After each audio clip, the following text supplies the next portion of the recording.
Morning guys, we're on Hebrews 11 verse 33 to 34. We're looking at various men and women in the hall of faith who are famous for their faith in the Lord. And now we're going on to the judges and the prophets, and it says in verse 32, "And what more shall I say? For time would fail me to tell of Gideon, Barak, Samson, Jephthah, of David and Samuel and the prophets, who through faith conquered kingdoms, enforced justice, obtained promises, stopped the mouths of lions, quenched the power of fire, escaped the edge of the sword, were made strong out of weakness, became mighty in war, put foreign armies to flight." And so we see men who have stepped out in faith. They believed the promises of God, and when they acted on their faith, God delivered them in miraculous ways. And these men were not all perfect. We sometimes think these men of faith were these giants of the faith, but they also, like us, doubted and trembled.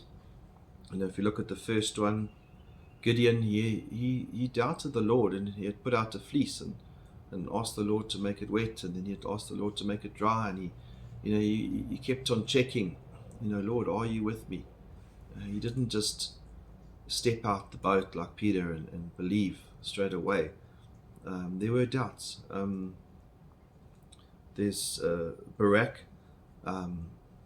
Barak, when told to go into battle,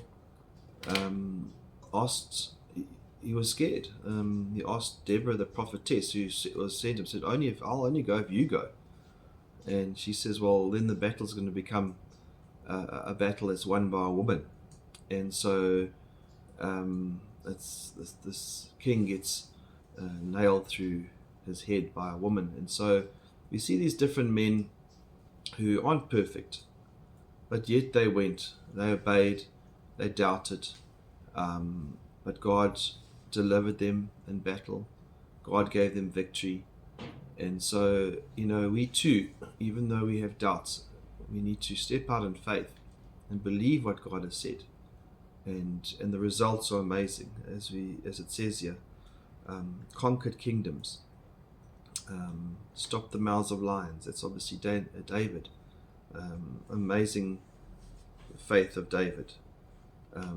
Even Jephthah, looking at his beginning, Jephthah was a ninth judge. He was an illegitimate child. His mother was a prostitute. He got kicked out of the land, and Israelites brought him back in.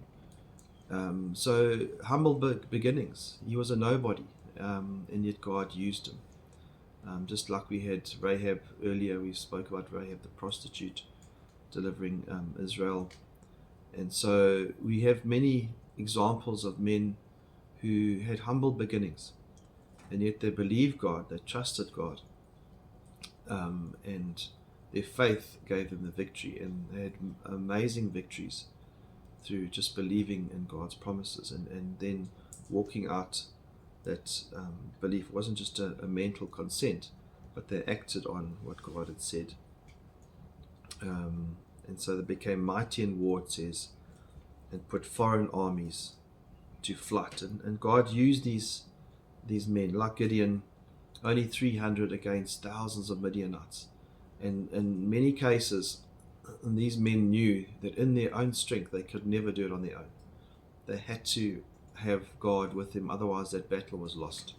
And so they were totally outnumbered, but yet they trusted the Lord, and the Lord gave them victory. Amen.